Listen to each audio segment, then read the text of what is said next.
शाहिद खटक साहब ने एक बात बताई है। उन्होंने कहा जी ये आखिरी हफ्ता है, इमरान खान साहब से मुलाकात ना करवाई गई तो डायरेक्शन हमें पहले ही आ चुकी है इमरान खान साहब की, हम पूरे पाकिस्तान में लॉकडाउन कर देंगे, पाकिस्तान पूरा का पूरा बंद कर देंगे और इसका आगाज़ खैबर पख्तूनख्वा से होगा।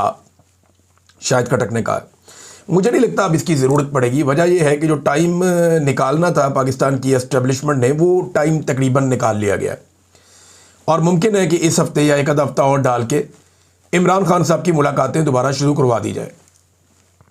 ये हो जाएंगी मुलाकातें। बीच में मुलाकात के लिए एक शर्त रखी गई थी कि आपको इमरान खान हम दिखा देते हैं, लेकिन जो वो बात करेंगे वो बात आप बाहर आकर नहीं बताएंगे, आप खामोशी इख्तियार करेंगे। इस पर किसी ने हामी नहीं भरी। ये मुबैना तौर पे जो ख़बर है ये जाहिद गशकोरी साहब ने ये ख़बर दी थी। उनका ये दावा है कि इस किस्म का एक ऑफ़र किया गया था, लेकिन किसी ने इसके ऊपर हामी नहीं भरी, उन्हीं के बकौल।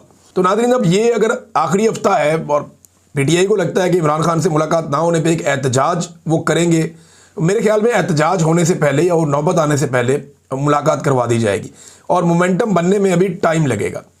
मोमेंटम बन तो रहा है, लेकिन अभी जो प्रॉपर एक मोमेंटम बनता है एक तहरीक का, मुझे अच्छी तरह याद है इमरान खान साहब जब कोई तहरीक शुरू करते थे तो पहले बहुत सारे जलसे करते थे, 1 2 3 4, वो एक एक दिन में 2 2 3 3 जलसे भी करते थे और इतने तूफ़ानी दौरे करते थे इमरान खान साहब हर तरफ कि बहुत एक्टिव आदमी थे वो। 70 साल की उम्र में कमाल जलसे करके इमरान खान साहब पूरा एक मोमेंटम बना लेते थे।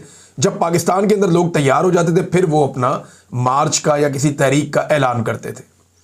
अब इस वक्त जो है पाकिस्तान तहरीक इंसाफ जो है वो महीने में एक आधा जलसा करती है या महीने में 2 जलसे करती है, तो वो मोमेंटम तो नहीं बन रहा ना। इमरान खान साहब ने तो वर्ल्ड रिकॉर्ड लगाया हुआ है जलसों का जब उन्होंने मोमेंटम बनाना होता था।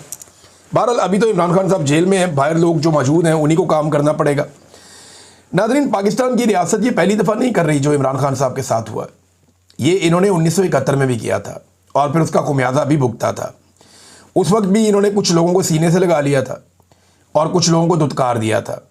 आज भी एस्टेब्लिशमेंट ने मरियम नवाज और बिलावल को सीने से लगाया हुआ है, जबकि सुहेल अफरीदी जैसे मिडिल क्लास का आदमी है ना, ये एलीट क्लास की नुमाइंदगी करते हैं मरियम और बिलावल। तो एलीट क्लास के बच्चों को, जो सियासी बच्चे हैं, उनको सीने से लगाया हुआ है और जो गरीब का बच्चा है, जो एक मिडिल क्लास फैमिली से है, सुहेल अफरीदी, उसको इन्होंने धुतकारा हुआ है। इनको जहाज़ों में बिठा बिठा के सरकारी प्रोटोकॉल्स के साथ पूरी दुनिया की सैर करवाई जाती है। उसको जनाब अपने लीडर से मिलने के लिए अडियाला जेल के बाहर सड़क पे बैठना पड़ता है। वो ये बड़ा फ़र्क है, बहुत फ़र्क है। और ये पाकिस्तान की एस्टेब्लिशमेंट का डाला हुआ गंद 1971 में पूरे मुल्क के सामने आया था। खुदा ना खास्ता अब अगर दोबारा ऐसा कुछ हुआ तो इसके लिए ज़िम्मेदार यही एस्टेब्लिशमेंट होगी। जिन्होंने पहले ये गंद मारा वही लोग अब दोबारा वही हरकतें कर रहे हैं। अब कई हफ्तों तक मरियम नवाज जो है पाकिस्तान से बाहर ट्रैवल करती रहती है, यानी जाती है बाहर, ट्रैवल करती है, घूमते फिरते हैं, वापस आ जाते हैं, कोई नहीं पूछता क्या काम किया है। सुहेल अफरीदी इमरान खान से मिलने के लिए अडियाला जेल तक आ जाए अदालती ऑर्डर लेकर, तो उसके ऊपर तनकीद के निश्तर चलाते हैं कि जनाब सूबा कैसे चलेगा। भाई जिस वक्त मरियम नवाज जाती है बैरूनी दौरों पे या छोटी सी सर्जरी पे या कहीं लंदन पहुंच जाती हैं, ब्राज़ील पहुंच जाती हैं, जापान के दौरे पे निकल गए, जब ये खातून जाती है एयरफोर्स वन को इस्तेमाल करते हुए, उस वक्त तो कोई नहीं पूछता कि सूबा कैसे चलेगा। और जब सुहेल अफरीदी सिर्फ इस्लामाबाद तक आ जाता है अपने सूबे से निकलकर, तो उससे कहा जाता है जनाब सूबा कैसे चलेगा। ये एक दोहरा मेयार है। पाकिस्तान की मिलिट्री एस्टेब्लिशमेंट इसके पीछे जर्नैल बाकायदा सहाफ़ियों को ये सवाल देते हैं कि जाके इस किस्म के सवालात पूछो जिससे नफ़रत की फ़िज़ा पैदा हो। यानी एक सवाल ऐसा भी करवाया गया सुहेल अफरीदी से, वो बड़ा जुल्म हुआ। मुझे बड़ी तकलीफ़ हुई वो सवाल सुन के कि जनाब आप अपने सूबे को एक अलग मुल्क बना देंगे, अलग कर लेंगे। वो जब मुझे बात की लोगों ने, उन्होंने कहा जी हमें बड़ी तकलीफ़ हुई इस बात से, खैबर पख्तूनख्वा से।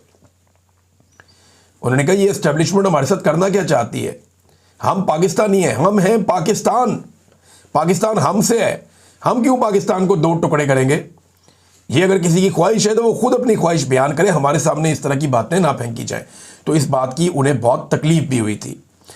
तो नाज़रीन, ये मज़ालिम बड़े पुराने चल रहे हैं और अभी तक चल रहे हैं। नवाज शरीफ का एक दावा सामने आया। नवाज शरीफ कहता है कि जी पाकिस्तान टेक ऑफ कर गया, लेकिन नवाज शरीफ इस वक्त इक़्तिदार में तो है, मौजें तो लगी हुई हैं, अपनी बेटी को और अपने भाई को, दोनों को इक़्तिदार दिलवाया हुआ है और ख़ुद भी मौजें कर रहे हैं।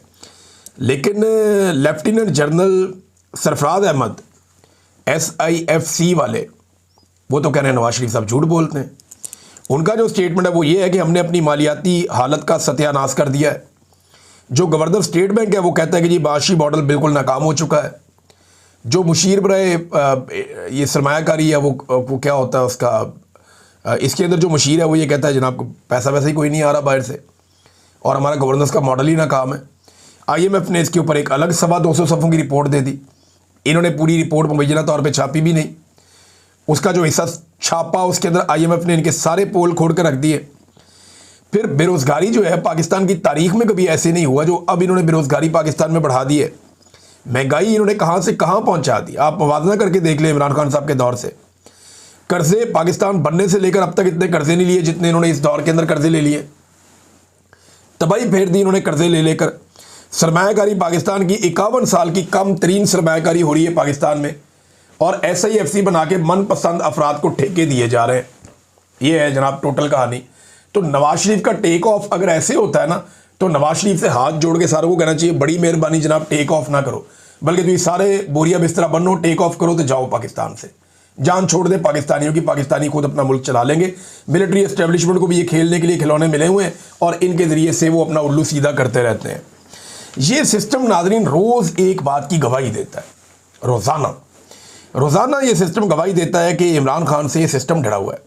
ये हुकूमत, ये एस्टेब्लिशमेंट ये इतने कमज़ोर हैं और अंदर से इतने खोखले हैं कि ये एक कैदी की मुलाकात और जेल से उसका कोई बयान बाहर ना आ जाए, इस बात से ये लोग खौफजदा हैं। बेशर्मी के साथ वज़रा आते हैं और अगर कहते हैं जी इमरान खान बड़ी शानदार ज़िंदगी, शाहाना ज़िंदगी गुजारा है जेल में। जनाब उसकी आज तक शक्ल नहीं देखी पाकिस्तानियों ने। गुज़िश्ता 850 दिन हो गए हैं, पाकिस्तानियों ने इमरान खान की शक्ल नहीं देखी, पाकिस्तानियों ने इमरान खान की आवाज़ नहीं सुनी। पाकिस्तान की तारीख में ऐसा कौन सा दूसरा कैदी है? और कुलभूषण यादव की भी बेशर्म की वीडियो बाहर आ गई थी, अभिनंदन की वीडियो भी बाहर आ गई थी। एहसानुल्लाह एहसान तुम्हारे कंट्रोल में था, उसका भी तुमने इंटरव्यू छाप दिया था।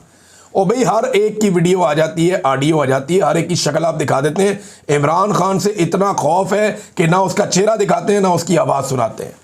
फिर ये कहते हैं इमरान खान शाहाना ज़िंदगी गुजार रहा है। और भाई मौजें तो नवाज शरीफ की थी, जब दिल किया स्टेटमेंट दे दिया। 150 बंदा मिलने के लिए जाता था नवाज शरीफ को जुमेरात वाले दिन और 150 बंदे की मुलाकातें होती थी। मैंने एवरेज मुलाकातें नवाज शरीफ की निकाल के एक वीलॉग किया था। सारी मुलाकातों की तफसीलात मैंने लेने के बाद उसकी एवरेज निकाली थी तो 22 मुलाकातें डेली निकल रही थी। 22 मुलाकातें डेली नवाज शरीफ साहब करते थे।